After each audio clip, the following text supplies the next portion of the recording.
Maiara, eu faço parte do Centro Espírita Fraternal Teresa d'Ávila e estou aqui para dar continuidade ao encontro com o Evangelho.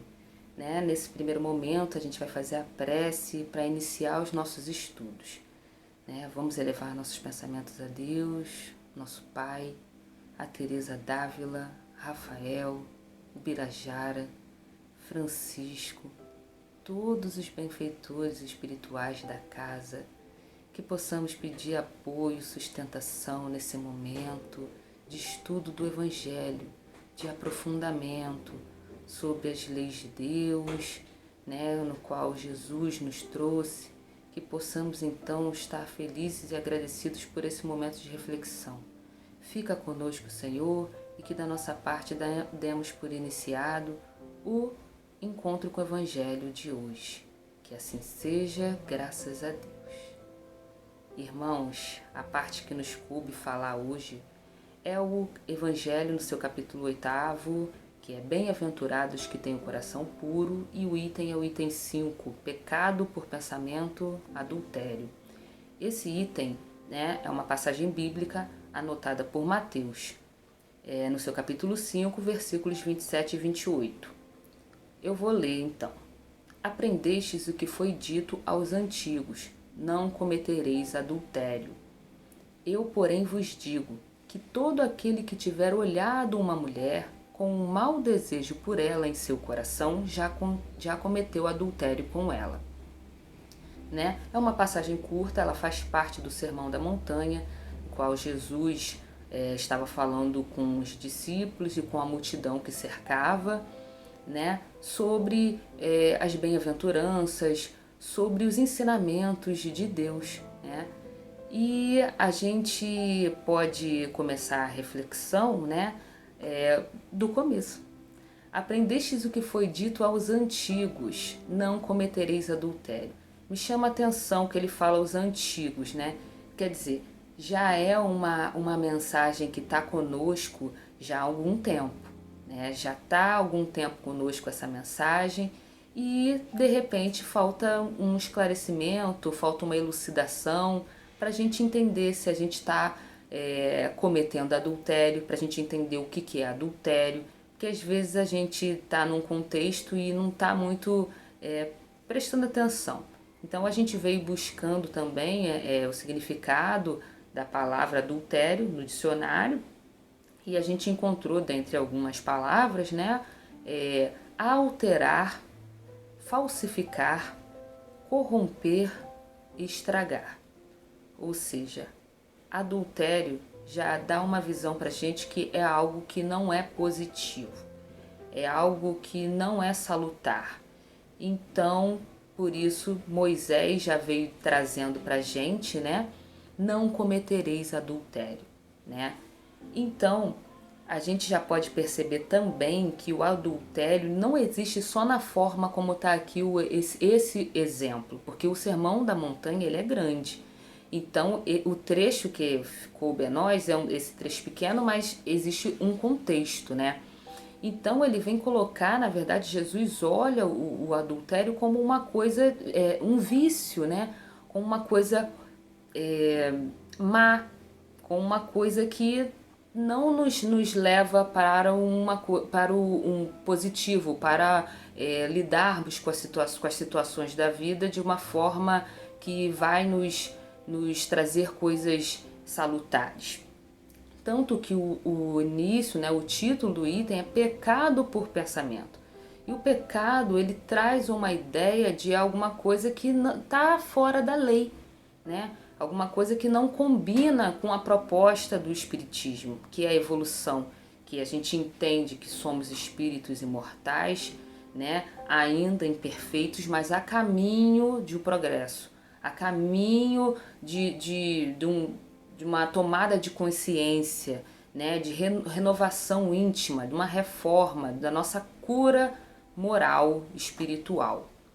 Então, amigos, se ele já vem trazendo essa ideia para a gente não cometer o adultério, e ele complementa, porque aqui o adultério ele dá uma ideia para a gente de você cometer um ato, de você já oficializar um ato.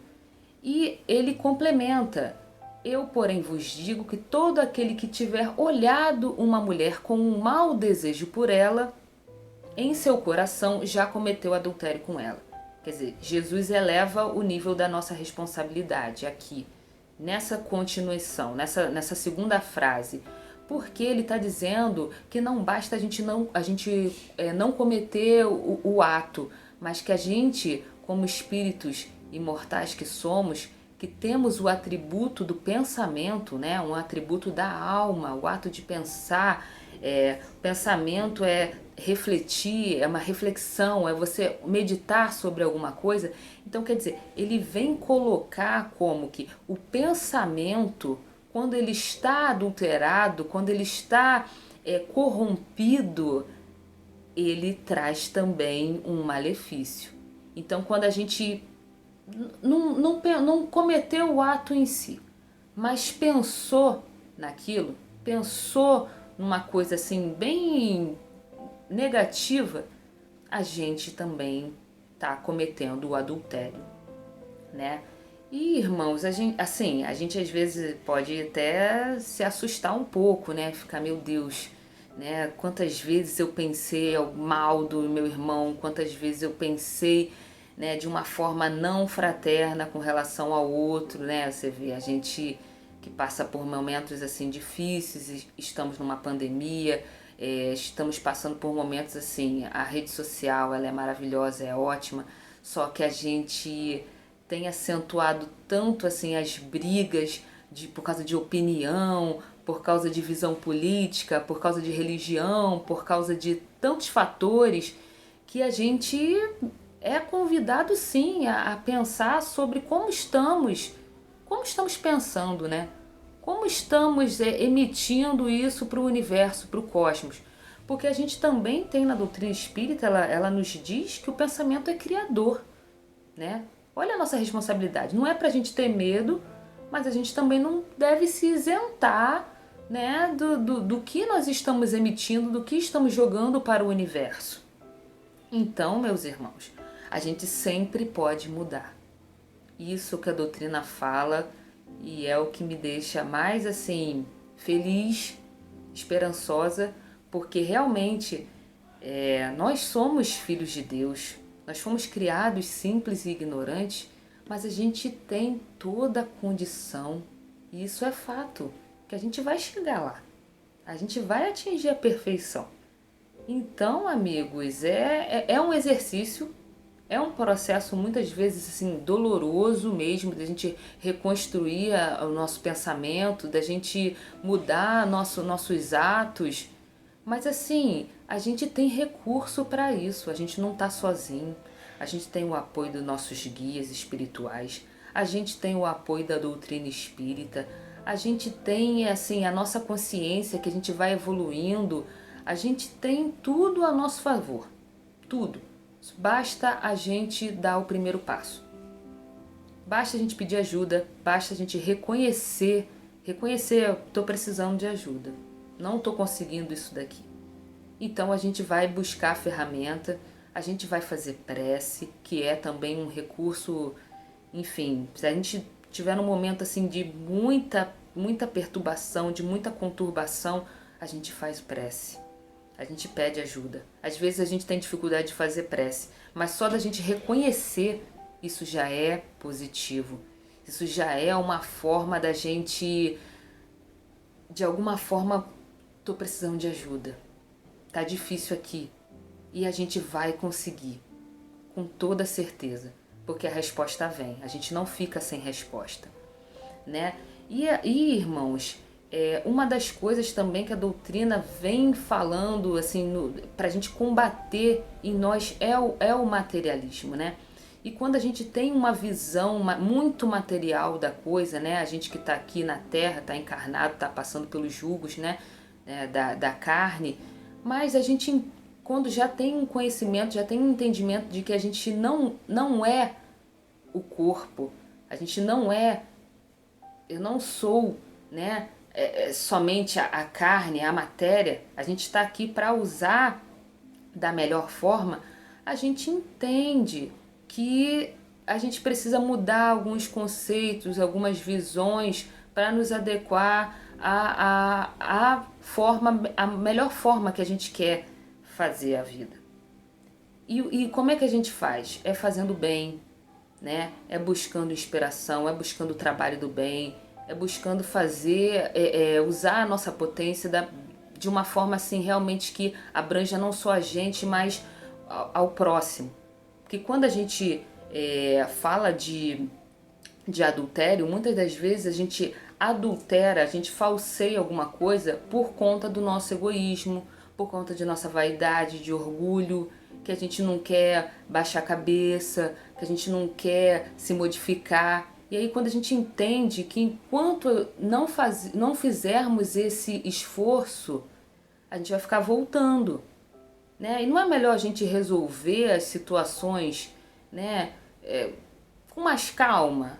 Se a gente já está chegando para a gente um entendimento, não é melhor a gente se jogar nessa proposta de renovação, né? E assim, a gente trazendo também um pouquinho assim, Teresa d'Ávila, ela nas suas lutas, né, nas suas provas da vida, ela pedia muito a Deus, pedia muito a Deus, porque ela também, assim, às vezes a gente olha, a Teresa d'Ávila, mas ela tinha todas as potências, ela tinha as faculdades mediúnicas ali, mas foi difícil, gente.